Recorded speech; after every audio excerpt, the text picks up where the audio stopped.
Pig made some top 8 appearances, but he also made a couple top 16s, and that really helped push him towards a safe spot in the top 8. Yeah, and I think I may have mentioned this last week, but Showtime in particular last season, he made top 8 one single time, and he was almost qualified for finals. Just going 9th place, 9th place, 9th place, 9th place. Showtime.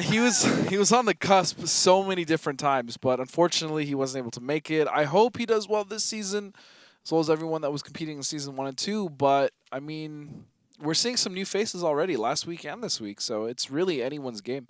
Yeah, we are. I mean, we've got Aura this time. I don't even know what to say about him. Oh, but luckily we're gonna find out tonight. The match. Yep.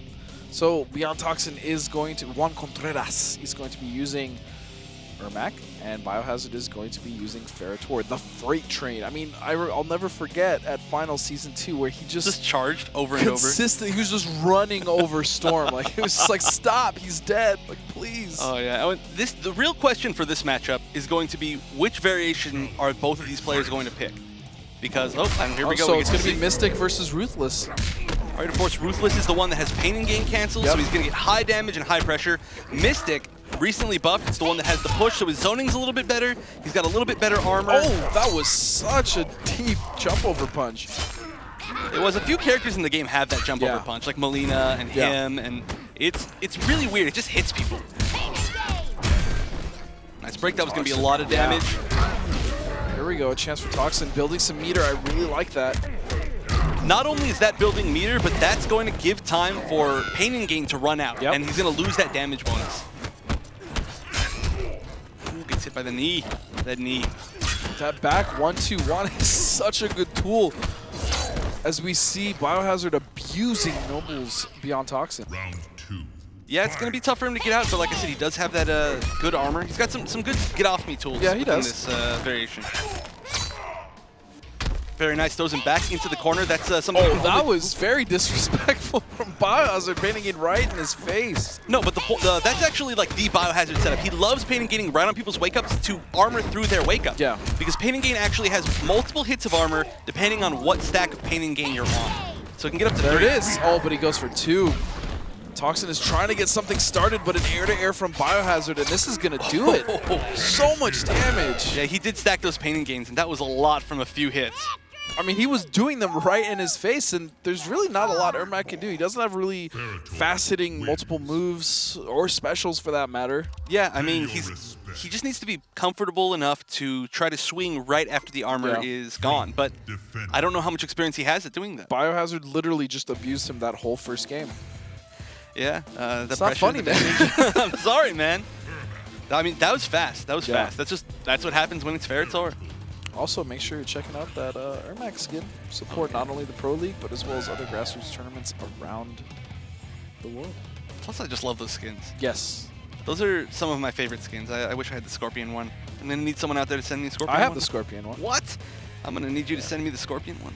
No way, dude. I bought the Collector's Edition. Oh, I love how his eyes glow, and it's so dark. That's just, I love it. All right, so he is going to switch to Master of Souls. Master of Souls, higher damage. It's just going to be damage on damage here. Stacks on stacks on stacks. Oh, there we go. Stacks on stacks on stacks of Pain and Gain. Soul Blast to get him off, but again, here comes Biohazard. A lot of respect from both players. Nice anti-air. Oh, and he's going to, Farah's going to get on his back in time. That is one of the most important things about playing Ferritor is you need to manage when Farah is on and off your back. I agree 100%, and by far Biohazard is the best at doing so. Oh, not enough life, unfortunately, to survive that. Yeah, that EX Blast is a ton of damage, 15% I believe, so he's just like, I'm not going to go for this. Nice, manages to get out by back 1-2ing underneath the jumping. Again, getting caught by the jump over punch, and now a bad situation because Biohazard has Toxin in the corner. Again! Back in. That's not quite going to be it. It's going to be a lot, 40%, and that's going to do it. Biohazard with a near flawless. And Biohazard has hit BeyondToxin with that overhead almost every single time in pressure. He hasn't gone for the low toss at all. There we go, finally blocking that, but still BeyondToxin is stuck in the corner. EX Soul Blast to get out, and what a read!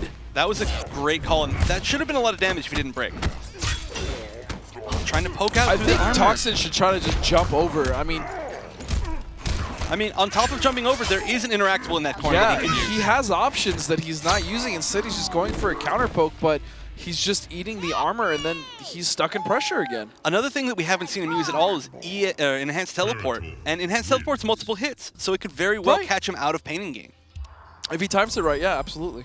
So, unfortunately, this is what we're talking about when we call Biohazard the freight train. He puts you in the corner, and you just stay there. That's your home. Welcome home. All right, now I want to see if Toxin uses the third variation. I want to see if he's going to use every variation. I would love to see that. I think he has a really solid Spectral. I feel like it actually wouldn't be that bad of a choice. Okay, one of Spectral's big weaknesses as a character, I mean, it's not a huge weakness, but it is a gap, you could say, is that when he does his pressure as he's flying, there are a lot of opportunities to armor through. Now, Ferritor's main armor that he would be using would be EX Charge, which isn't that damaging, and I mean, it doesn't give him that great Oki, so overall it wouldn't be that great. It wouldn't be too risky. Oh, but it looks like he's going to I mean, the thing is, too, with Spectral, I mean, he can hide in that upper right or left-hand side of the screen with his fly ability. Just fly away, just flap his wings. The only problem is Biohazard decides to NJP, he's done, because that thing goes clear across the screen. Ooh, is this the alternate color? I think so. That looks cool. It's very matte. Oh, he dropped it. I like the matte. Friends call me Matt. Hey, that's Biohazard's name. Oh, it is. Wow, I didn't realize. Oh, nice NJP, and that was without Fair on his back. Just jumps over, but Biohazard knows to block after that. Yeah. He knows that he's just got to wait for Fair to get back on. Oh, the low. And that's tough to block. He did the low, canceled into the overhead charge. That's so tricky. Again, just swings right into the goes armor. Right into the down one, and that's cost him every single time. Finally a start for BeyondToxin. He's got to make this count. Again, what a read with that soul ball. He's been like 100% on that. Yeah. Just on catching him in the air. On the ground, it's like never works. Just in the air. I like that dash forward. Unfortunately, he did get clipped, and now Biohazard is on the offense. What an anti-air! That was amazing. But that's something that he has always been good at. Bio has been one of the best anti-airs in the game forever. Yes. Oh, he didn't have the meter to get a conversion. Oh, here we go. Toxin with a teleport to end that round. He's might get his first game. It's true, and that is going to put him out of the corner, which is great. He definitely needs that. Oh, no. He made that hard read with the 50-50. It did not work, and that's going to be a huge punish. Yeah, that forward 4 is definitely punishable. I don't know if he needed to break right there. He was already 41% damage into the combo. He would have taken maybe 10% more. Yeah. Maybe just save it for the next time you get hit, but ooh, here's some damage. It's also possible he didn't want to deal with the Oki. That's true. That is true. Oh, and it drops. And no AA. It's clipped. This should be huge. Oh, wait a second, EX Soul Blast. Oh, and he's going to get over. If that was NJP, that would have been the game. Nice down one in the Soul Blast. That was risky. That's not safe on block at all, but he expected him to poke after the poke. And, dude, I love how his eyes glow. Yeah. How cool is that? That is really cool. He's entrancing you. So far, both games, I mean, going down, it was going to look like a 3-0 for both, but we're now at 2-1. Yeah, and that was some really good adaptation. A lot of those adaptations were understanding when Biohazard liked to poke or liked to throw things back. It was really a playstyle adaptation. Yeah. So if he carries that into the next game and Biohazard doesn't change those habits, it could be bad. Of course, Toxin's going to have to choose a character first. Right. He went to go get a drink and make a sandwich before his next match. Why not? It's all right, man. Nobody's waiting on me. I also want to say that the best skin that came with the EXO pack, by far for free, I think it's Ferritor's. I think so, too. It's the handprint on the head that makes it for me in Ruthless. For me, it's the hooks and where they go. Whose hooks? Look at Tor. Match starts. He's like giant hand hooks? No. Look where those hooks are. I don't even. Oh yeah. Yeah. You know what I'm talking about. It's my favorite part. Blocks push. No anti-air again. BeyondToxin has been pretty lacking on the anti-airs this set, I have to say. On top of that, Ermac, I think he may get the most meterless damage off of an anti-air in the game. He gets like 40% off of any AA. It's pretty gross. In Master Soul. Yes. He has not blocked a single one of those. There we go. Blocks the low overhead. Shows a little bit of matchup knowledge there.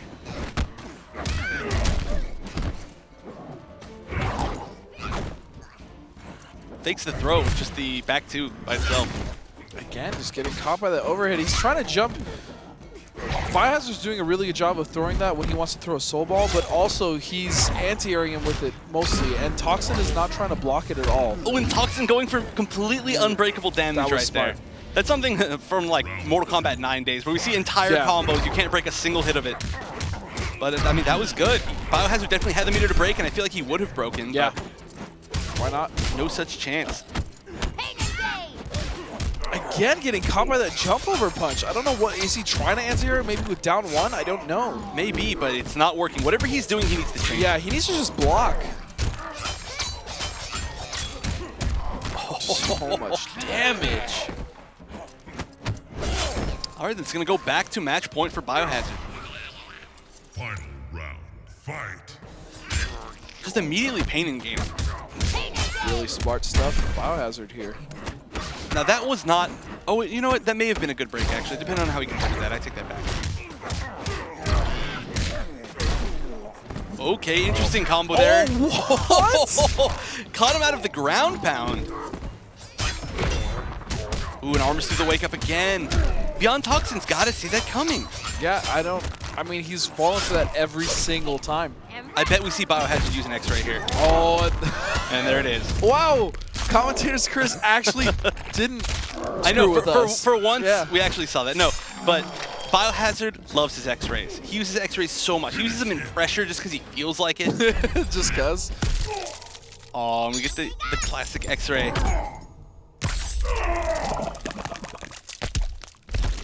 Dude, Pharaoh's always so happy to have like disemboweled these people. I definitely like the other fatality, but